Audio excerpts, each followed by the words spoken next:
Greetings, brothers and sisters. So I got a bunch of stuff to get to, a Joe Rogan update, and I'm just like CNN. CNN's going to get rolled up today because they're just pathetic. It's just sad and pathetic. Brian Stelz, kind of, but it's the whole thing, right?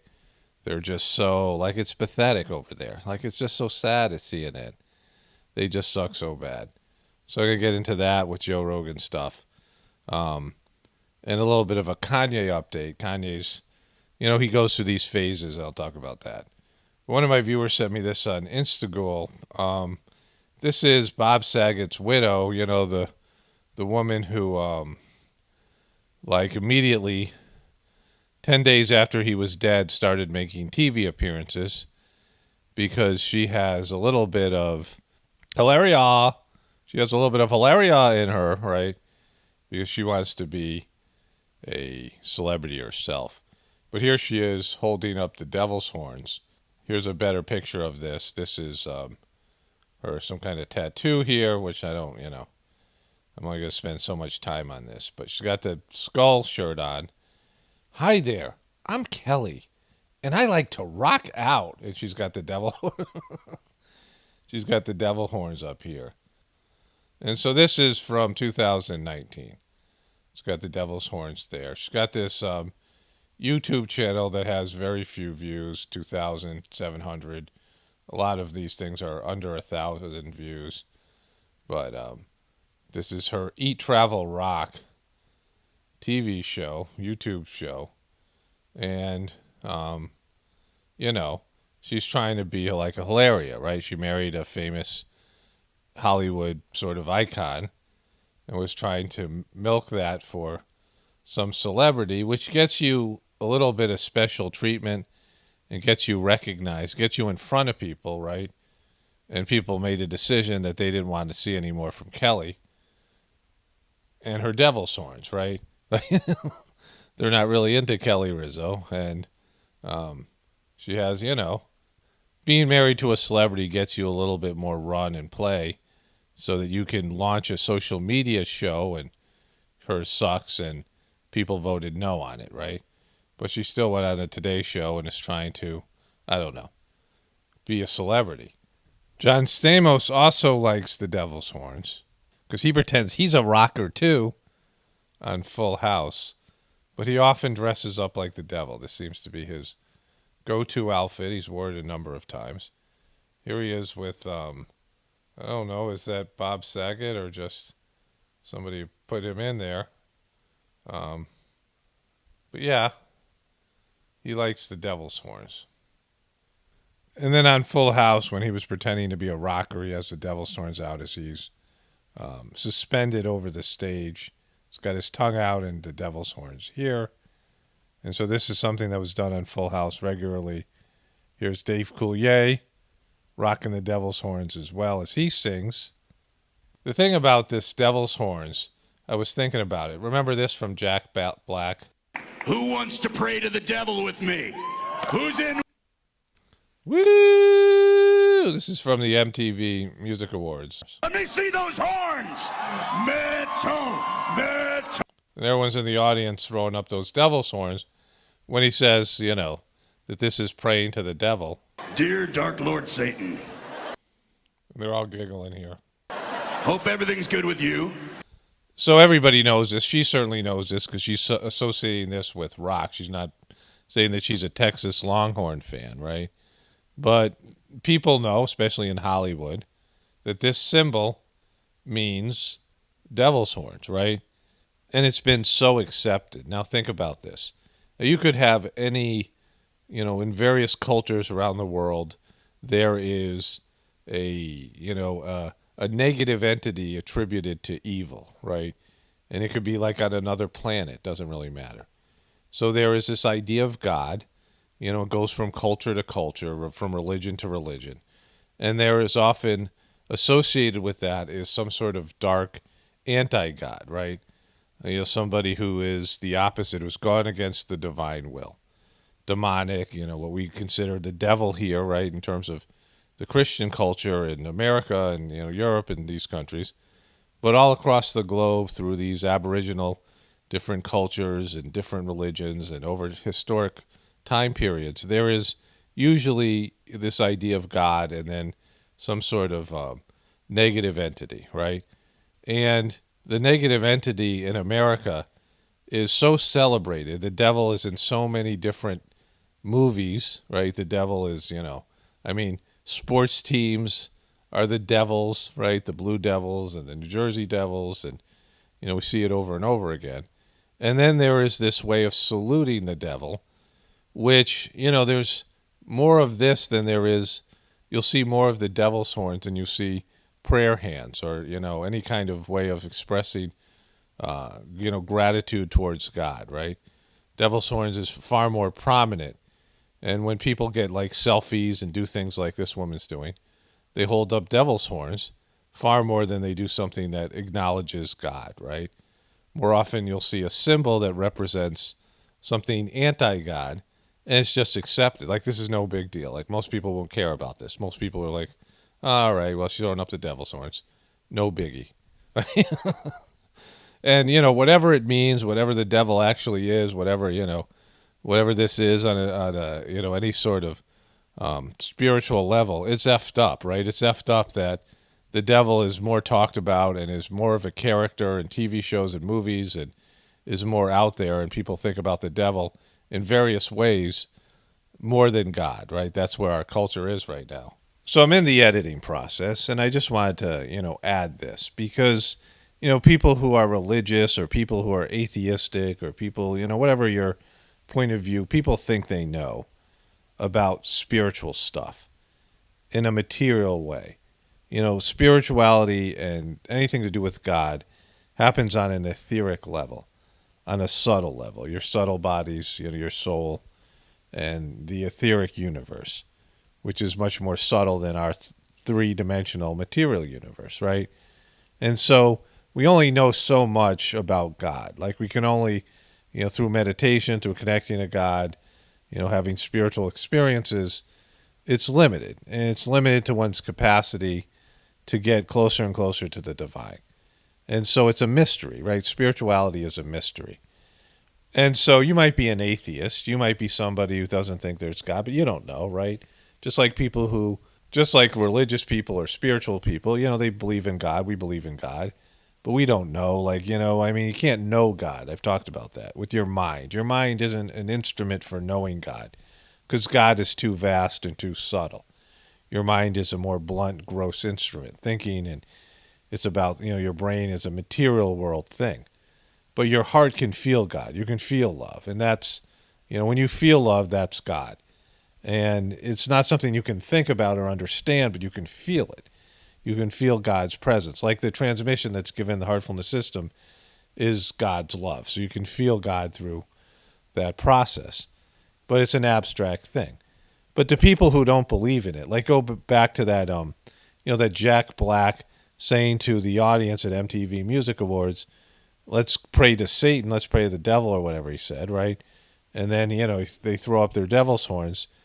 You think you might want to, there might be some part of you, even if you're an atheist, that says, what if this is real? Like, what if you're actually praying to the devil? Now, he's doing it as a joke, and he's in a, weird metal suit. He's got fake muscles on, right? And so it's not like, it's serious, but what if it is serious, right? What if throwing up the devil's horns? And I don't mean if somebody innocently, there's some Aboriginal people who use that symbol for something else or in some other culture. I talked about the swastika in India, which is a spiritual symbol, and Daji, the master of the heartfulness system, just gave a talk about it, right? Talk about what the swastika represents on a spiritual level. But of course, there's Hitler and the Nazis who have hijacked that symbol. And so it means different things to different people. That's even said in, Dan Brown movie, the first one, the Da Vinci Code. But in terms of people throwing up this two-fingered devil's horns, and at a rock concert, like, what it means. You know what it represents. And, there might be other consequences to that. Or you might be invoking something or, just like opening up a Ouija board. And then you're like, oh, wow, we had a bad experience. Yeah, well, it isn't a game. That's why it's like real. There's there's plenty of people who've started doing a Ouija board as a joke, and then things turned south, right, with some negative entity or something. And then there's like a horror movies called Ouija Board. There's like, I think, a series of them or something. And so it's just something to think about. Like it's not like it's just some sort of a joke. Like it might be real. Like you don't know. And people play with these things and, they don't realize there could be spiritual consequences for them. Like I don't know what those consequences are, but why do it? Like what's the benefit of praying to the devil in a joking way? Like what are you getting out of that, right? What are you getting out of going along with Jack Black and throwing up devil's horns in this MTV ritual? And there's more stuff that happens in that MTV Awards. Like I can't remember, I've done videos on it, but there's a bunch of things that happen in that award show that make it a ritual. So this was from the 2009 award show. And Madonna comes out and gives a tribute to Michael Jackson. And, it's weird because they weren't friends, really didn't know each other. And then Beyonce comes out. This is the MTV award show where Lady Gaga wore some sort of a meat suit, and Kanye snatched the award from Taylor Swift, and it was some sort of Illuminati ritual where she came out in red later on, right? She changed dresses. She was in white here, sort of a silvery white dress, and then she comes out wearing red, which is the color of initiation and ritual. And Beyonce brings her back on stage because Kanye interrupted her speech, remember? Pink came down suspended from the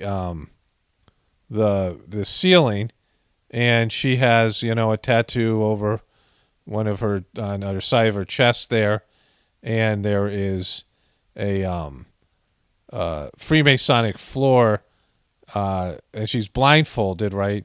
A Freemasonic floor on one of her legs.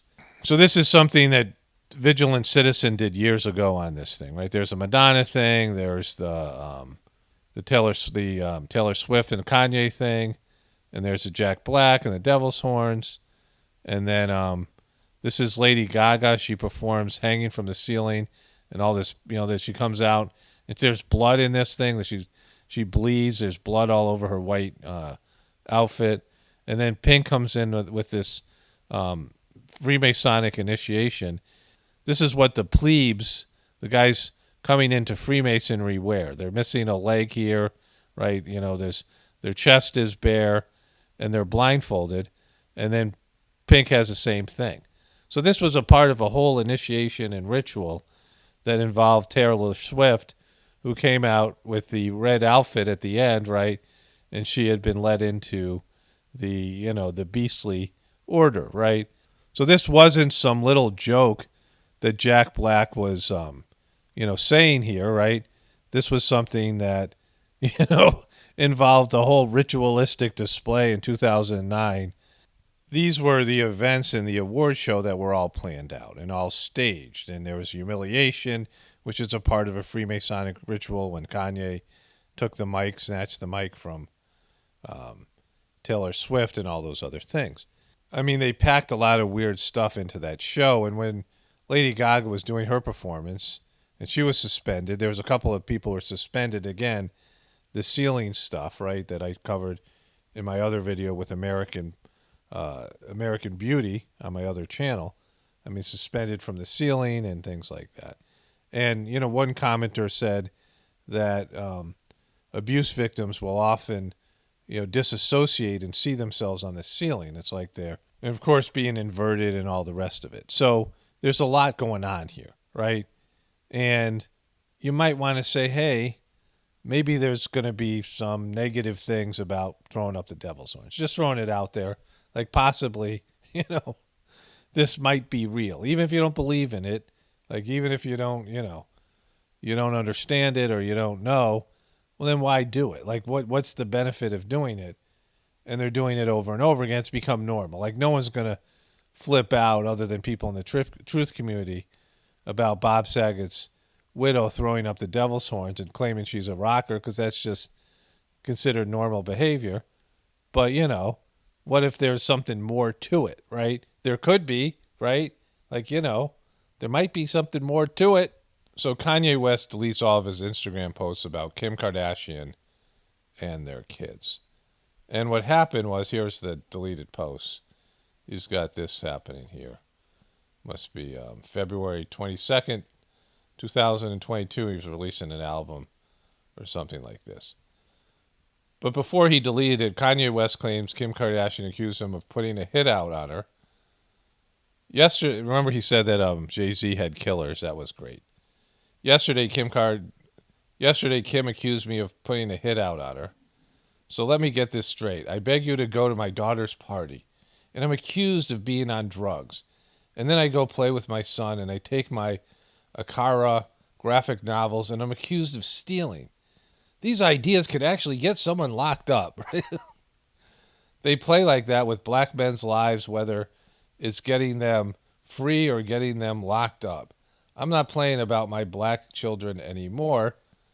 And then he deleted his Instagram posts, so I don't know what's happening now. But he is, he goes through these phases where he goes full Kanye, and then he deletes everything and disappears, and then he comes back and goes full Kanye again, because he's bipolar. But anyways, full Kanye will be back. It's just a matter of time. Spotify CEO says he condemns Joe Rogan's comments but won't be silencing him. So one of my friends on Facebook sent me this morning. Which sounds great, but not all opinions are created equal. Now listen here, Sonny Jim. You're not only making people not trust you, you're making them not trust me. And so Russell Brand, who, I don't really like, he's kind of another one of these celebrities that flirts with truther stuff. But he's, setting in on poor Brian Stelza. Swing it. Who make it up as they go along. And because figures like Rogan are trusted by people that don't trust real newsrooms. Well, why don't people trust me? They trust Rogan, but I'm perfectly trustworthy. Look how loose my tie knot is. Joe Rogan's irresponsible. He took horse maggot medicine the other day. Now tell me, sir, and don't tell me anything other than this, should there be a war? Yes, there should be a war. Interview's done. I'd like to see you do that, Joe Rogan. So it's kind of funny, right? He's, Brian Stelza is an easy target. I went to look for the actual, Brian Stelza CNN moment. I found this where he says, not all opinions are created equal. Narrative is. I want to show all kinds of opinions. Which sounds great, but not all opinions are created equal. Not all opinions are created equal. And here at CNN, our opinions are better. Like, that's what he's saying here, right? And, they're going to get lit up here because it's pathetic what they're doing here. You think about major newsrooms like CNN that have health departments and deaths and operations that work hard on verifying information on COVID-19. And you've gotten it wrong over and over again. Like, I watch these news clips. I mean, I don't watch CNN like a viewer, but I watch bits and pieces. Every time I turn on CNN, I'm like, well, that's wrong. Well, that's wrong. Oh, that's not true. Oh, that's wrong, right?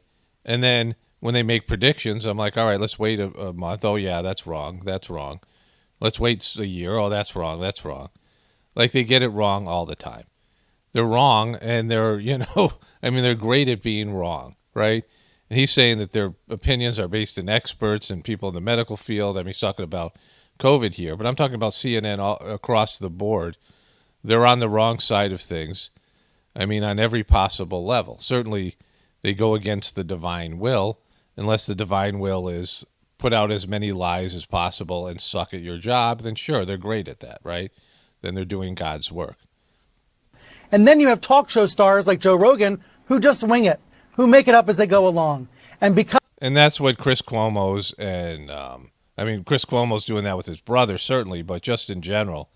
And Don Lemons is constantly wrong. And they're giving these opinions not based in any factual, journalistic integrity type of situation. CNN just sucks, right? He's trying to say they're legitimate because they have experts and a budget and professionals, and they're trained as professional newsmen. And Joe Rogan's just some ex-comedian giving his opinions out there, right? And that they're so much better, but they're not. Like, they're not like more right than Joe Rogan. Like, I mean, if you did some sort of analysis of things that were said and things that we were told, again, I don't watch either one of them. I'm sure that Joe Rogan would come out with a better percentage of being right, because these guys are governmental, intelligence community shills that just, look at this guy, right? Because figures like Rogan are trusted by people that don't trust real newsrooms, we have a problem that's much bigger than Spotify, much bigger than any single platform, Kate. But the problem is for you, because you guys suck and nobody's watching you. That's what this is about, right? Like, this is what this is all about. That people are watching independent, individuals who are outside of the realm of control of the corporate beasts, who are doing a better job of presenting realistic information, and you guys are getting rolled. I talked about this for years, that these guys, and this is when, YouTube put in their policies of authoritative information. So that's when you search for something and you're looking for truther channels. You're looking for something that's not CNN or MSNBC or Fox. And then YouTube gives you CNN, their algorithms give you CNN, MSNBC, and Fox, right? And this is partly due to YouTube TV. And, they were starting to have legitimate channels and things. And I like YouTube TV. It's a good platform. I often use it, right? I have it, and I've, enjoyed it. So I'm not against it. But the authoritative news they knew they were getting their, asses handed to them by independent people. And so they, put out all this fake news stuff, all this agenda and, all the things that, these people are going to ruin the world by not being legitimate news sources. And they pressured social media to censor people so that they could regain their audience. And they're never going to regain their audience, right? This is what this is all about. Because their audience, Joe Rogan's audience, isn't coming back to CNN, right? Like, if Joe Rogan gets canceled, the people aren't going to go back to CNN because they suck. It isn't like if you remove the choices, people are going to go back to CNN. They don't trust you and you're not good. Like, you're fake. You're not even a real person. that's what is the heart of this right now. Yeah, but you're right. It is getting at something bigger that isn't going to be solved in one Joe Rogan video or one statement from Spotify. That's for sure. It's not going to be solved by anything because you're always going to suck. Like, unless you stop sucking, nobody's going to watch you. You're irrelevant. And you're becoming more relevant on a daily basis. So here it is. Stelter, CNN is not going anywhere. This is his reliable sources. His whole show is based in that there's reliable sources out there. And Fox News, which sucks too, isn't one of them. And everybody who is independent, you know, so-called conspiracy theorists, aren't reliable either. But you know who's reliable? Brian Stelter and CNN. I want to end the hour with a final thought, and I'm going to go a little bit rogue here, so bear with me, okay? You're going rogue. Seriously, you're going rogue. Okay, remember he said that, because at the end of this report, let's see if he went rogue at all. Like, you know, have a rogue meter, your own personal rogue meter, and notice when he's talking, just in the back of your mind, remember that he said he was about to go rogue. And let's see if he's about to go rogue here. Jeff Zucker's departure was shocking to the staff of CNN. But CNN was not built by just one man, not by only Ted Turner, and it was not led only by Jeff Zucker. CNN is so much bigger than any single individual. Wow, you are going rogue. You might get fired for this, Brian. Talking about how CNN is bigger than an individual. Wow. Like, this is rogue? Where's Sarah Palin when you need her? It is about teams and teams of people, thousands of individuals who make up CNN. This place is not perfect. It will never be perfect. Yeah, but we're not even talking about that, right? You're not even close. Like, you know, you're not even good. We're not perfect. Yeah, we know you're not perfect. You suck. Like, you're not good. You're not, you know, just to move up to bad, you have to go up a level, right? Just to reach bad. Like, we're not even talking about perfect. Isn't on the table, bro. We will always have flaws. We will always screw up. We will always have to run corrections. We will always have to keep working to make it better and better and better every single day. That is the goal. But the people who say we're lacking journalism, again, just like perfection, journalism isn't even on the table here. You guys aren't journalists. He's going to get into about opinion pieces and opinion people. You guys aren't journalists. You don't speak truth to power. You guys don't go out independent of your corporate handlers and your CIA and intelligence community handlers and governmental handlers and all your other handlers, right? Pharmaceutical handlers, I mean, whatever it is, right? You guys don't go out and seek truth. You don't have those kind of minds, those kind of principles, those kind of ethics. So journalism isn't on the table here. We're not even saying you guys could be journalists. but the people who say we're lacking journalism, that we've become an all talk channel, that we've run off and we're all opinions all the time. I want to remind you of two things. Remember, he's supposed to be going rogue here. There's no rogue yet. And he just talked about how some opinions are worth more than others, right? Some opinions are better than all opinions weren't created equal, right? And so this is where he's going with this.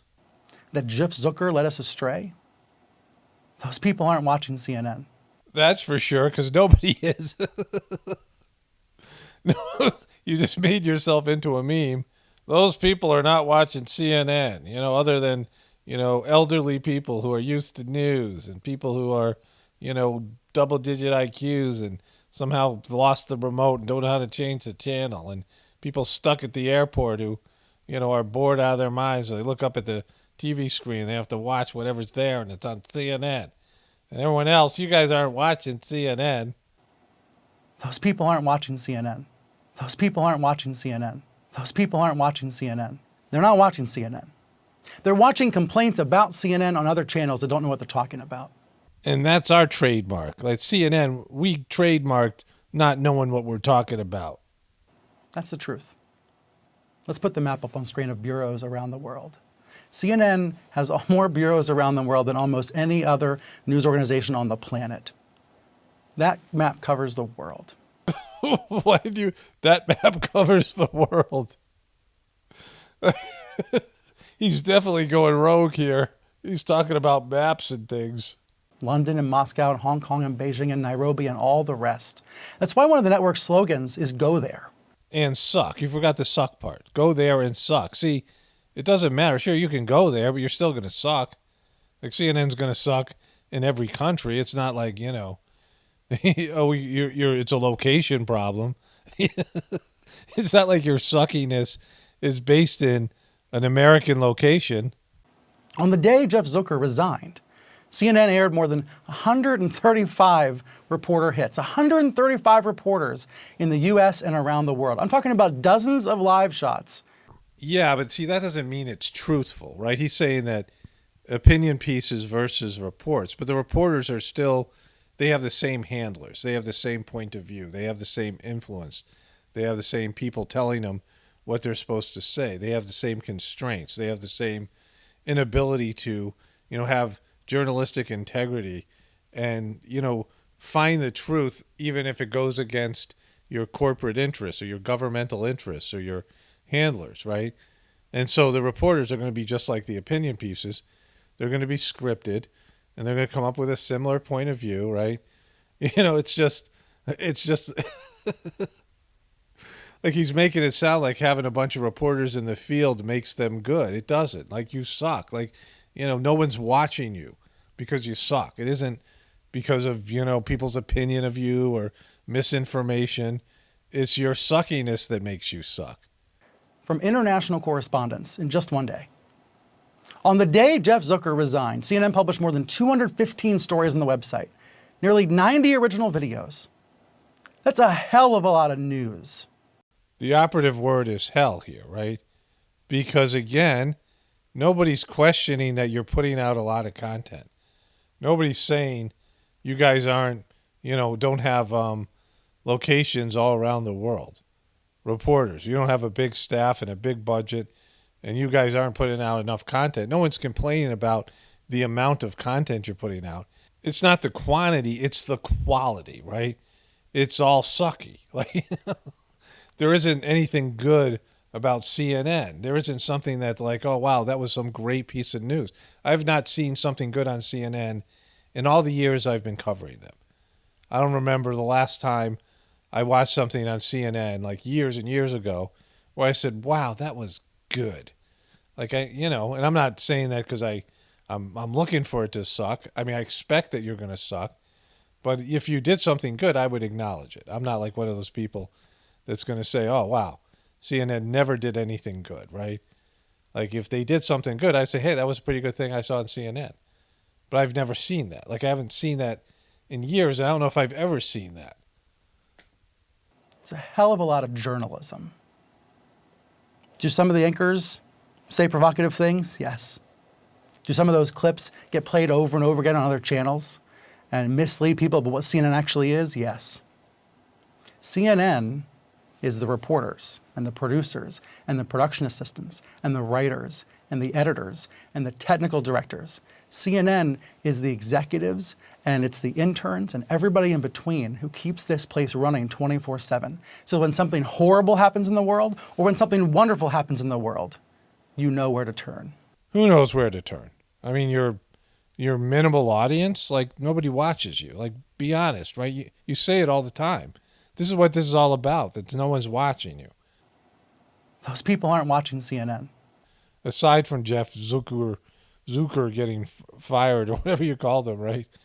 I thought it was Zucker, but he says Zucker. I say Zucker, you say Zucker. But nobody's watching you. You make it sound like people are watching you. They're not, right? You're irrelevant. That's why you guys are all whining, because you're trying to find some way to, make everybody else disappear so you're the only choice. You want to monopolize the news in a sense where all other, forms of people expressing their opinions or doing their own research is censored, so you're the only guys left, right? That's what CNN is. We lost our leader this week, but we're not going anywhere. Yeah, we know you're not, right? Like, I mean, they're just going to keep them around because, they have no other choice but to keep some sort of, state-run media. It's not really the government. It's more, all these different powerful entities. And it's not just CNN. It's also Fox and MSNBC. But nobody's watching, right? More people watch Fox. But you guys are losing your audience. Now, first of all, you lied to us because that wasn't going rogue. What about that was going rogue? And the second thing is, what he just said, if you had to summarize what he just said, is that we're too big to fail, right? We're too big to go away. It's just like the stuff with the bankers, but you still suck. Like, this isn't, you're not showing us that you don't suck anymore. Even this, is another example of you sucking, right? Because, yeah, you're big. All right, sure. You're going to stick around, sure.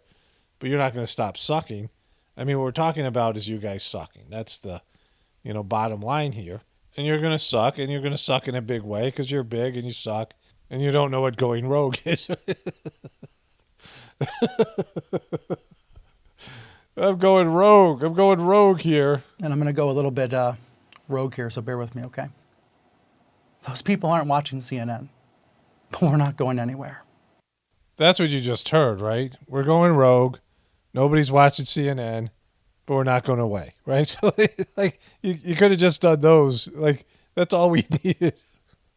So then he said here, reducing a liar's reach is not the same as censorship, right?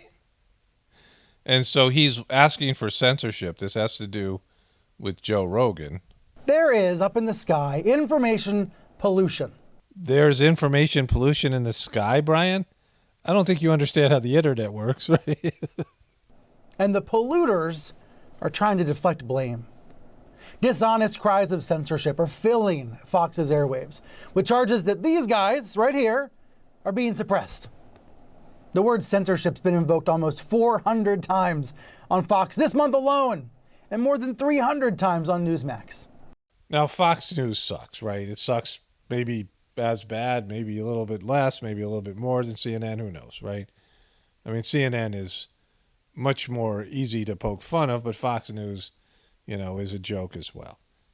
And Tucker Carlson isn't a truther, like some people think Tucker Carlson isn't a truther, but at least he says things that I might find of value. Like if I watch something, people send me something of Tucker Carlson, and I'll find a few good points or things that I agree with or things that I might have even said or something like this that are interesting. Like I said, CNN doesn't have that. Joe Rogan, the same thing. There'd be something on Joe Rogan's show I might find interesting. I might learn something, right? CNN doesn't have any of that. And it's not a matter of right wing or left wing. It's a matter of just they're not real people. It's just so superficial and contrived and forced, right? And the level of the bandwidth that they're able to talk from at CNN, like they have very little free expression. They just keep on hitting the same notes. And that's why they are losing even to Fox and even more so to the internet. And this is what all of this stuff has been about, right? Because they know they can't compete with real live people, right? Ghouls know that they can't compete with people with a pulse. Post-insurrection, a book publisher decided that it did not want to be in business with Senator Josh Hawley. So he's been on a national TV tour claiming he's muzzled. And Tucker Carlson is telling viewers that this network, CNN, is trying to force Fox News off the air, which is patently false. It's as predictable as the sunrise. Democrats win elections, and then Republicans say they are being silenced. You literally are showing Nancy Pelosi with a muzzle, right? Like that's how bad CNN sucks. He's trying to make a point, and Nancy Pelosi's wearing a muzzle here, right? And it's not about Republicans. Like Republicans are just trying to cash in on the truth community. Like Donald Trump did it because Alex Jones went out. Steve Bannon got Alex Jones and Trump to hook up. And so that's just, them trying to sponge in on the truth community. Because, the real censorship is independent voices, which you guys are pushing for all the time. Like your whole show, Reliable Sources, is to try to get rid of independent voices, right? You got that Donny, whatever his name is, that Donny guy that's on your show that's from Ireland. I've shown him before. And he has a show that's just trying to squish all alternative opinions that they call conspiracy theorists. And he goes after these, fringe right-wing people with the idea that they can somehow censor people, right? He wants these people censored because they can't compete. But while some cry cancel culture, let me suggest a different way to think about this. A harm reduction model. Most people want clean air and blue skies, and accurate news and rational views. And then in that healthy environment that looks beautiful. You mean this factory farm growing GMO corn? Is that Yeah, and with the windmills that kill birds and, make loud noises and and so you're looking at this factory corn, which is more than likely Monsanto, GMO, some kind of GMO corn. On a factory farm. That looks beautiful. Look, it's nature out there. Look at the nature. It's natural and nature out there. I'm a reporter from CNN. My opinion matters. Plus, he said most people want these things. Like, you don't speak for most people. Most people aren't watching you. Most people, and again, the quality of minds, the quality of intellects, the quality of awakeness, in terms of being conscious or cognitive, people who watch your show isn't there, right? You have, low IQ people who are lacking in the ability for independent thought, critical thinking skills. And so it isn't like you have the cream of the crop either, but you don't have very many people, and the people you have aren't very, developed, right? Then we can have great fights about taxes and regulation and healthcare and all the rest. The vast majority of people can agree that disinformation about, let's say, the pandemic is unhealthy. Posting a few dopes quotes from Twitter doesn't make it true, right? There's no real polling anymore. And the majority of people, like I said, aren't watching mainstream news. And maybe they get information from, they don't care, so they just get whatever information from anywhere. But people who are actually, engaged and alive and thinking and watching what's going on, they don't agree with that statement, right? Like him saying that these things are harmful. He's going to say it here again, I think. It's harmful. So how can that harm be reduced? So if you think about all the things that are harmful, there is harmful stuff on social media, YouTube videos that are depressing. There's all these harmful things that are on CNN. CNN, I mean, just two examples here. CNN agreed with the Bush wars in Iraq and Afghanistan, which destroyed both of those countries. I mean, not destroyed them, but, crippled those countries. And then Libya, the police action in Libya, they promoted lies about Gaddafi. They weren't journalists. They promoted lies about the situation in the UN, that it was really a war for oil, a war for the gold dinar, all these things that we know to be true. And CNN wrecked those countries, helped wreck all of those countries by promoting these wars and not speaking truth to power, not standing up to Bush and his neocon, cronies, Cheney really, standing up to Cheney. We know how those wars turned out, and we know that there's over 1 million people dead in Iraq, though that country's decimated. We know that Afghanistan, now the Taliban are worse than ever.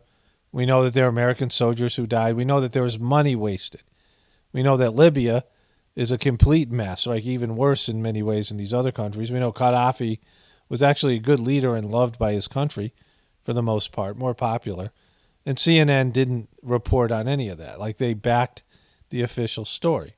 And so there's harm, right? Another thing is, with healthcare for, preventing death, we know that the number one and number two killers are heart disease and cancer.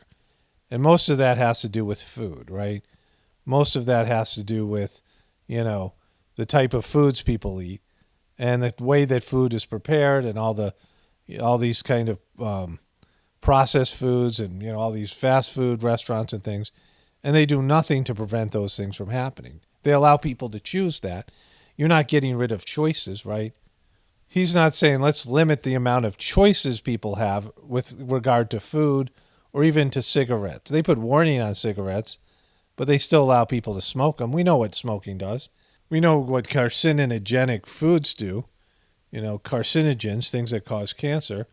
We know what trans fats do, and we know all these things. It's been borne out by science. And an unhealthy group of people, right? An unhealthy group of generations of people that have come down with cancer or heart disease, many of them dying, many of them living horrible lives and things. We know about chemicals that cause birth defects. We know about all these things that are out there that do harm. There's so much in our society that do harm. And we are the number one producer of weapons that do harm, nuclear weapons. And then, of course, all the other weapons that America sells or gives away to other countries, that are 60% of our budget is going into doing harm, things that do harm, right? They'll talk about people's personal firearms doing harm, right? They'll talk about, getting rid of the Second Amendment on CNN and these other news networks, but they don't talk about the military and the military-industrial complex, which does harm. CNN doesn't have a policy of going after things that do harm.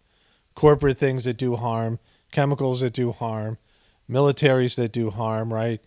And they're not against freedom of choice, right? These various corporations putting out crappy foods and cigarettes and all kinds of things that do harm. And they're not saying let's limit the people's choices so that they can't do harm to themselves. They're not saying let's get rid of the choices, right? The only thing they're talking about here is information. Why?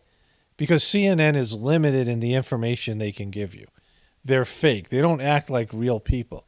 They read the news and they don't connect to real people and nobody's watching them. And like I said, if they cancel everybody, they cancel Joe Rogan, or they don't even have to cancel them. They just have to, basically constrain them. They got to sort of limp dick them, right? They got to, cut off their, they got to denut them, right? And so that's what they're trying to do. Just not allow people to talk about lots of different subjects, right? And then when you have the internet being, people's social media platforms being constrained, and then CNN will be like, everybody will suck. And so we're more available. Like CNN is available on all these different cable channels and DirecTV and YouTube TV and at the airport. It's just everywhere. They have their own, YouTube channels. I mean, their content is everywhere. CNN is frickin' everywhere, like Brian Stelz has said. And so there isn't a problem with people accessing CNN. It's available everywhere. They're just not watching it. They don't go to CNN. Their brand is damaged, and not just by scandals. It's by sucking. It's just hard to watch. Like when I watch it, I turn on, I can only watch a couple minutes. And I just, it's like vibratorily like icky in some way, spiritually, life-sucking, and so fake that it's just like you can't even watch it, right? Like I can mock it if I'm making jokes, sure, but that's because I'm injecting myself into it, right? And not to sound narcissistic, but, injecting some of me into CNN makes CNN better, right? Injecting CNN into me makes me worse as a viewer. Like if I'm in a passive state and I absorb CNN into my spiritual system, then it's going to make me worse and dumber. But if I inject myself into CNN, I'm going to make it fun and, better, right? At least in terms of my opinion and many of your opinions. But like I said, what they're trying to do here is limit people's ability to talk about various subjects, and therefore you're going to end up going back to CNN because it's more available. But what they don't understand is that even if independent people, even if, all these people like Joe Rogan and all these people on the internet, myself included, we are limited in what we can talk about, we're still more interesting and more alive and more vibrant and more, better on every level than CNN. CNN is never coming back. And they trying really hard to make it that like they're the only ones. They have these, like I said, the algorithms on YouTube, which are, pushing for CNN and MSNBC and Fox. But what happens when you watch a video of mine and a Fox video comes on afterwards, or one of these videos comes on? You just click out of it, right? Like people are going to still make the choice. They're not going to just give in to it because it's the only game in town or it's the easiest one to find. Like people are going to search for something better because now they know that there's something better out there.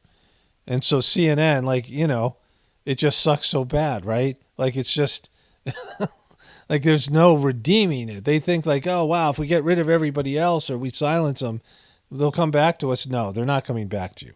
Like you suck and just accept it, right? And you're just talking to the wind because, it's basically you're talking to a dying generation and nobody cares. You become irrelevant and you're too big to fail, so they'll just keep you around. And so they can pretend that there's actual journalism that agrees with the beastly narratives, but there isn't, right? Like real people aren't agreeing with the beast. And I just want to add this. We live in a system where there's just so many choices, a capitalist system. And again, I don't agree with this economic model, but it's the one we live in because it's, anti-spiritual because you're supposed to be making choices all the time. You're supposed to be in a perpetual state of choosing and shopping because you're consumers. And consumers are, oh, should I consume this or should I consume that, right? And so you're always thinking about consumption. That's how our materialistic system works. And for the economy to work, you have to be consuming more and more, and you have to be making choices over and over again. And now with, internet shopping, and I mean, we're making choices about, and so many different things that are on the internet where we're choosing to devote our time. There's all these different streaming services. What do we want to watch, right? So what we're talking about is the freedom to be able to watch so many different things. And in terms of news or getting your news, when I grew up, there were 3 news channels. There was PBS as well. So there was ABC, NBC, and CBS, and then there was Fox, and there was PBS, right? And so there was basically 5 news channels.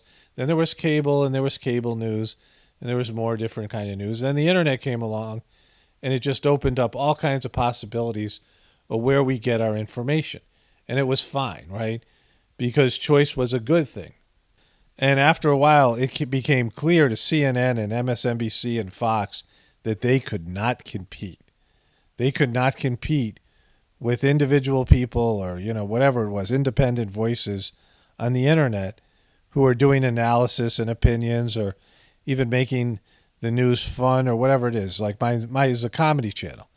Like I have I talk about spirituality and whatever it is here, but this is a comedy channel, right? And it's still more compelling and has more value than CNN, right? And that's, and I'm competing against algorithms and a system that's trying to silence people like me, right? And even with that, there's just all this need from people, all these people who want to watch something like this as opposed to something like that, like CNN and MSNBC. And so they realized they couldn't compete. So they rolled out this narrative, and he's saying it's about harm, but, I've just given you many examples that people are choosing things to do harm all the time, and CNN isn't trying to get rid of those choices. Some of the choices people are making are harmful to themselves and other people. So harm is out there, and death is out there, and, this isn't about that, right? This is about CNN not being able to compete in a free market system. And so what they're trying to do is make you suck more by limiting what you can talk about. Make you suck as bad as them, right? So they're not trying to compete and get better and realizing why people are watching what they're watching. I showed you Brian Stelza stole Alex Jones' bit, and then they had this thing from Ben Swann's Reality Check that CNN stole these things. They stole other people's bits, right? The very people that they're criticizing, and they're saying these guys' opinions don't mean as much as ours, and we're the experts, and we're legitimate, and they can't even make up their own bits. They're stealing bits, right? Let's watch those two things here. The information wars are raging. Legislators nationwide are drafting bills to restrict curricula, that is the plural, Breonna Taylor, to control the conversation of race and to remove books from library shelves. John Avlon with a reality check. Remember when Republicans were running on protecting free speech? Will be disturbing to some people, but this is a reality check you won't see anywhere else. Now, I'm not a fan of Ben Swann or Alex Jones. I mean, Ben Swann is obviously better than Alex Jones. But either way, they came up with their own bits. At least that's as far as we know. I don't know if Alex Jones came up with InfoWars, but that's what he talks about. And Brian Stelza says information war in multiple different appearances on his own show and other people's show on CNN. And they just ripped off this Ben Swann's Reality Check, right? And they're claiming that they're the better, more, reliable sources, but they can't even come up with their own bits, right? They like steal at other people's bits, and they want to limit your choices. They're saying that, you don't have the ability to choose which information sources to go to. It's dangerous and harmful for you to have choices. And so the only real choices are going to be mainstream news and mostly CNN, right? That's what they're trying to pitch here. And it's pathetic, right? It's just sad and pathetic. It's embarrassing. They're completely pathetic and sad and embarrassing. Well, big tech platforms say they are removing lies about vaccines and stamping out Stop the Steal BS and QAnon cult content. Now, do these private companies have too much power? Sure. And many people would say yes, of course they do. But reducing a liar's reach is not the same as censoring freedom of speech. So this is maybe, one of the most important parts of this debate. And that is, we don't agree on authority, right? That's what this is all about. Like CNN says the government and themselves and independent fact checkers that agree with them and, social media giants say the same thing. Those are the authority of truth. They're the barometers of what's a fact and what's a lie, right? What's a fact and what's fiction. And so they're censoring based in their belief in what they think is the authority.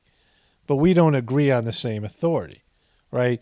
If somebody's arguing with me, and I don't get into arguments because it's pointless, right? Like I'm like, all right, there's going to be population reduction, so I'm not advocating to save people who are, I don't feel like I have to. It's my responsibility to save people, right? Like I say things here, and take it or leave it, right? But when you're talking to somebody and they start quoting from this source or that source, right? I mean, the whole thing about censorship, and it's not really censorship because these are private companies. See, censorship is something that's done on a public forum. You're not censoring if you're a private company. They can completely, say what you can say and don't say because it's private institutions, right? So I don't think it's censorship. But all these community guidelines things, like, for example, medical misinformation on YouTube is based in what they consider the authority and the sources that they're looking at, the WHO and various other sources. I mean, it says it right in the description of that community guideline, right? And so, for YouTube and Facebook and social media and CNN, they all agree on the same authority, but we don't agree. And it's probably more than 50% that don't agree with the authority. So when you're talking to somebody, they start quoting from something, you could say to them, I'm not saying you should, I'm saying this is, just to point it out that we don't agree on the same authority. Like we're not in agreement on who's the barometer of truth, whether it be science or, for me, it's my heart and spirituality and things like this, right? Which are much more accurate in terms of the truth, finding the truth and predicting what's going to happen in the future than, a lot of these so-called reliable sources. Freedom of speech is different than freedom of reach. And algorithmic reach is part of the problem. Now, Facebook CEO Mark Zuckerberg seems to agree. Here's the headline from Politico. He's pledging to depoliticize Facebook. Zuckerberg says one of the top pieces of feedback that we're hearing from our community is that people don't want politics and fighting to take over their experience on our services. Well, he's several years too late, but that is a real issue. And he wants to now try to clean up Facebook. Energies in political discussion and these types of topics, right? Because people say, oh, we don't want this wrecking our Facebook experience. Well, you don't have to engage in it. You have to read the comments, right? I guess you can post things and, have people harass you. I mean, I guess that's the only thing that they could stop, but that would mean getting rid of like dialogue, which is what Facebook is all about, is gossip and dialogue. So it just shows you Facebook is screwed, and Brian Stelza is also screwed, right? Because what they're saying here is they have to make a monumental effort to take away people's choice, their first choice or their second choice. And, CNN is like their 1,000th choice. And so they have to take away all these choices from people to make CNN relevant. So there's a character on the teenage version of the Flintstones. Pebble and Bam Bam grew up, and they had a friend named Bad Luck Shreplock, who was a person that made everything worse, right? He was like, he'd walk into the room and things would start falling apart, and there was a constant cloud hanging over his head, right? And this is Brian Stelza and CNN. Brian Stelza is Bad Luck Shreplock. Hey, Schleprock's doing great! Well, let's hope his luck holds out.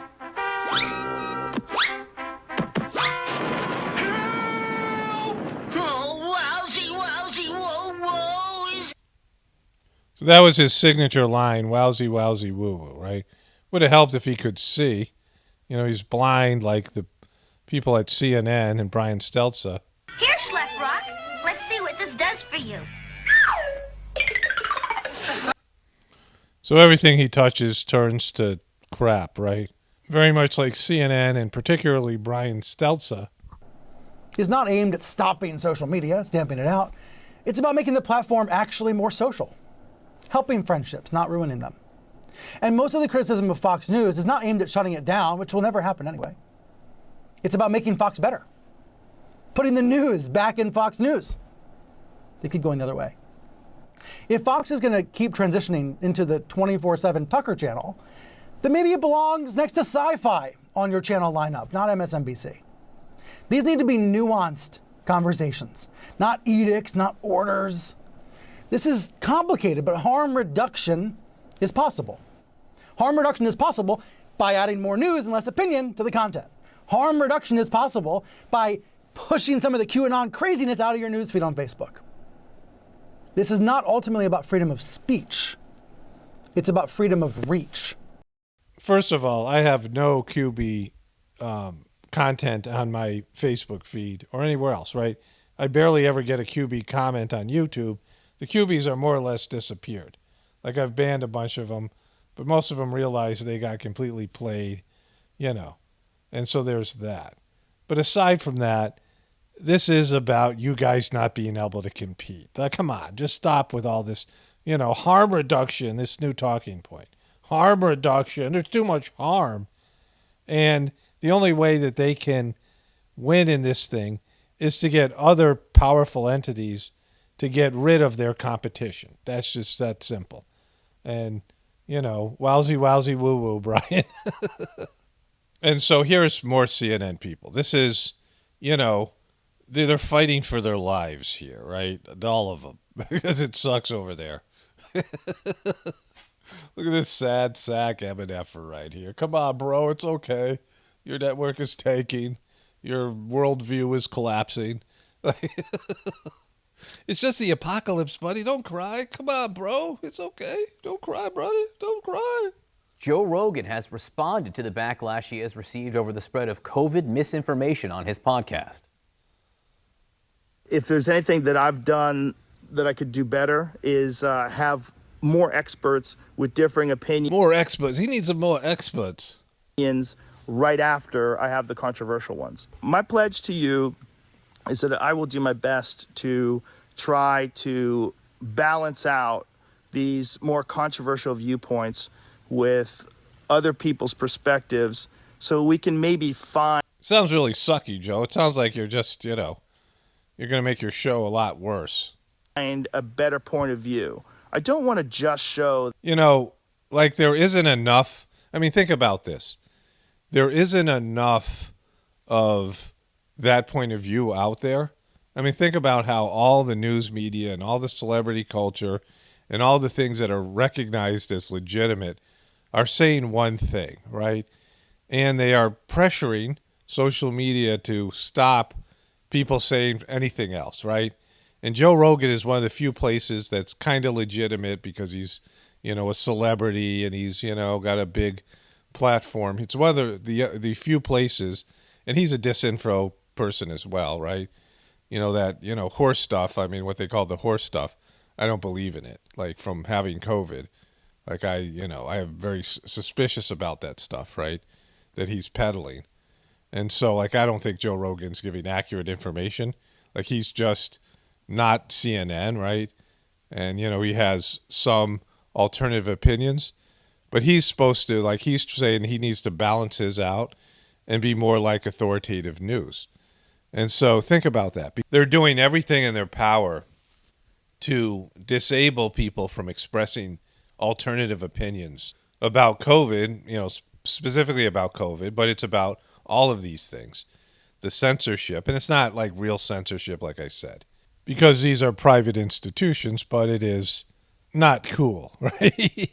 It's not fair. And Joe Rogan's one of the few voices out there that shows alternative explanations and narratives. And he's saying he's going to bring in the same crappy experts and the same, people that, shill for CNN and all these big pharma companies, right? So just to understand this, total pharma advertising spending topped $6.58 billion in 2020.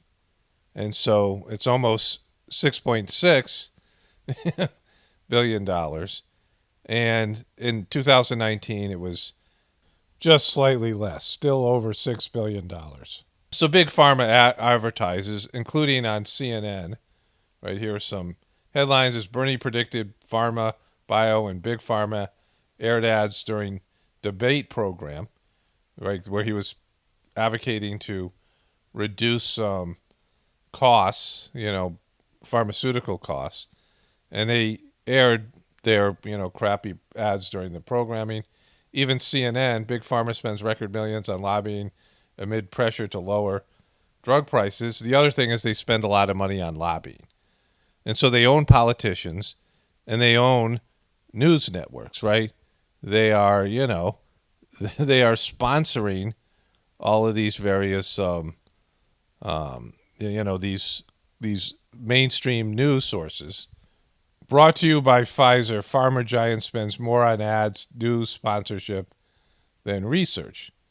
And so Good Man in America, CBS sponsored by Pfizer. Good Morning America, sponsored by Pfizer. See Anderson Cooper, ABC Nightline, CNN Tonight with Don Lemons, right? And so here it is here. Is brought to you by Pfizer. CBS Health Watch sponsored by Pfizer. Anderson Cooper 360. Brought to you by Pfizer. ABC News Nightline. Brought to you by Pfizer. Making a difference. Brought to you by Pfizer. CNN Tonight. Brought to you by Pfizer. Early Start. Brought to you by Pfizer. Friday night on Aaron Burnett Out Front. Brought to you by Pfizer. This Week with George Stephanopoulos is brought to you by Pfizer. This weather report brought to you by Pfizer. Today's countdown to the royal wedding is brought to you by Pfizer. And now a CBS Sports Update brought to you by Pfizer. Meet the Press Data Download brought to you by Pfizer. This portion of CBS This Morning sponsored by Pfizer. On how to find the hidden sugars in the American family diet. Sponsored by Pfizer. So I wanted to make sure this was legitimate, right? That Pfizer was, that someone just didn't, doctor that and put Pfizer into all this compilation. This is a reporter, Whitney Webb. She is some sort of, in some unlimited hangout. She's some internet reporter. And at the end of it, they have this CBS overtime, right? On how to find the hidden sugars in the American See, it says, ask Dr. Gupta. Oh, ask Dr. Gupta. Family diet. Sponsored by Pfizer. And so this is legitimate 60 Minutes overtime. So this is one I could find and legitimize it, right? From this, this is the after the report on 60 Minutes.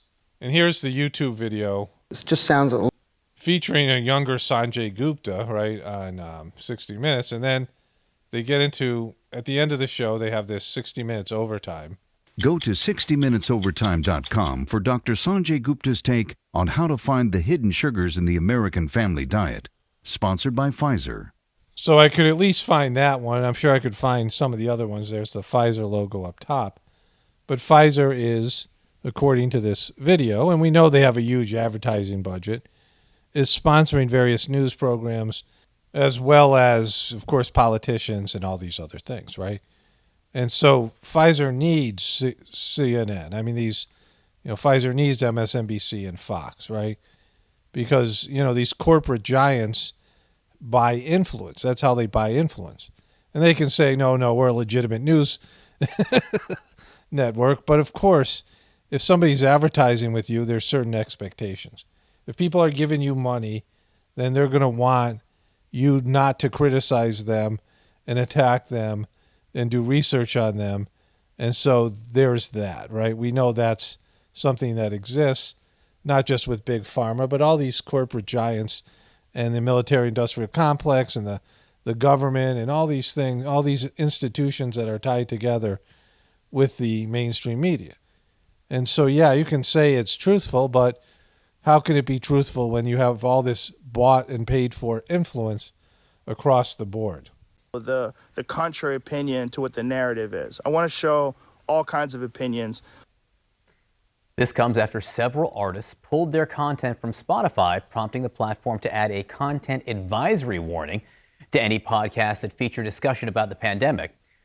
Joining us now, cultural commentator and author of 0 O'Clock, CJ Farley, and CNN political commentator S.E. Cupp is back with us. CJ, Neil Young, Joni Mitchell, Nils Lofgren, did these hippie artists affect the kind of change that they were after here by saying we don't want our music alongside Joe Rogan? The 60s are still alive. Yes, they did. No, they didn't. There has-beens.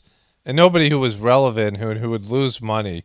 You notice that no artist that is selling a lot of records would pull their stuff from Spotify, right? These are people who nobody cares about, and they are, they're older than boomers, right? They're the pre-boomer hippies, and so... They seem to really have influenced Spotify, Joe Rogan, to come out and say something. They didn't say much, but they did say something about what's going on, because I think they may have... underestimated the power of Neil Young and Joni Mitchell. Back when I was a music critic, They underestimated their power. No, it's that you guys amplified their power. because people don't care. This isn't something that people pushed. This was pushed by the news, right? Individual people don't really care about this. Like Joe Rogan wasn't going to lose his audience. In fact, it probably boosted his audience, if anything, by this controversy. And Spotify wasn't going to lose any money from losing these, non-relevant hippie artists that don't, sell crap in terms of, it's not going to affect them at all, right? Nobody who is, a big-time artist who is going to lose money by asking to be removed from Spotify has done it. And if they did, it still wouldn't affect them because they need the platform more than the platform needs them. That's what this says. All these people who are, shills for the, these various, companies and things are still not pulling their music from Spotify, right? Only these people who, are selling no records. Like, they're not going to lose any money because they're not on Spotify because no one's buying their crappy stuff. In fact, this helped them by reminding people to, that they were singers once, right? And so they've probably sold more records on Apple Music or whatever it is, right? Different platforms, because now they're being, talked about in the news. This is advertising for them. This isn't something that's going to hurt them financially. And they're going to be, they'll sell more records because they'll get more support from the people that agree with them. And so it reminds them, oh, yeah, I remember Neil Young. He was a singer once, right? And so they exhume themselves by, pitching all these things, right? He talked to Neil Young and to Joni Mitchell. But one thing I found really interesting is that how much other artists would talk to me about Joni Mitchell and Neil Young. They are among the most cited musicians in terms of people saying they influenced their work. So when they came out and said, hey, there's something about Joe Rogan's podcast, take a look at it, I think a lot of other musicians, a lot of other fans really took notice of it, and now Spotify and Joe Rogan are taking notice of it too. Then why aren't those artists leaving Spotify as well? I wonder, Essie, what you thought about this apology. I personally found it very interesting. What did you think? Well, listen, I don't think Spotify took a hit to its bottom line, but it's taking a hit to its brand. And I think that's... Which is going to be, the whole thing's ridiculous, right? Because in 6 months, no one's going to remember this. In 3 months, no one's going to remember this. Things are moving so fast. I've said this before. You have to survive a controversy, and then it'll be something else. And, their brand is whatever it is, right? But Joe Rogan has a lot more, in terms of people that are really into what he does. He's got the #1 podcast. They paid him $100 million. Then CNN, and no one's passionate about CNN. They're much more passionate. Joe Rogan supporters are much more passionate than CNN. And then all the people who don't necessarily like Joe Rogan but are against CNN and censorship are much more passionate than CNN viewers, right? We have a collapsing system, which I cover here regularly, and I talk about how spirituality, finding God inside of yourself, right, finding the divinity that's within, is to me the solution. And there's, a movement to go from what we have now to something that's more reflective of our divine nature, of our, being created by the divine creator. And we'll see how all that plays out, right? I talk about that all the time. But in terms of this system which is dying, you have a lot of other things that are dying as well, right? You have a shift from, say, retail stores and things like of that nature to buying things on places like Amazon. And that's, happened almost intentionally, as well as people's freedom of choice. And, when stores disappear, people will be like, where'd those stores go? When all these, especially the mom and pop stores disappear and things like this, if that happens, people will kind of miss them, but they're making a choice right now. And I'm, one of them who's shopping on Amazon and the internet. And so it becomes, they like maybe the store's okay, but they like not going out and, saving the money on gas and not dealing with crowds and things like this better. And so that's a way that people's choices are determining the future, and technology and other, ways people are changing. And when the birth of the internet and free expression and individuals being able to do research was the death of this, news model, right? These news stations are still putting out content, like, Brian Stelsa said, but it's not good content, right? And people are more aware and awake. And it's like we're entering into a competition phase where there's going to be less available slots, a population reduction.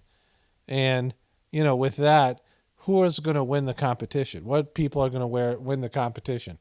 The ones who are clinging to the mainstream governmental narratives and are just wanting an authority to tell them what to do, what to think, or what to believe, or people who are more flexible in their belief system. And there's a lot of truthers that fall into that category that I just said of wanting some authority figure to tell them what to do. But people who are willing to change and adapt and grow and willing to change their worldview and are willing to open to new narratives and are not relying on a dysfunctional system that's collapsing to, guide them through this transitionary phase. And so that's what's at stake here. And CNN is just so sad and pathetic because they're a dinosaur that's going extinct, and they're doing everything possible in the most weaselly way, in the most embarrassing, bad schlepplock way to try to stay afloat. And they just can't do it. Only spirituality will save this world. It's Paul Romano, definitely reporting for the Apocalypse and the Ascension. Everyone have a blessed day and be grateful.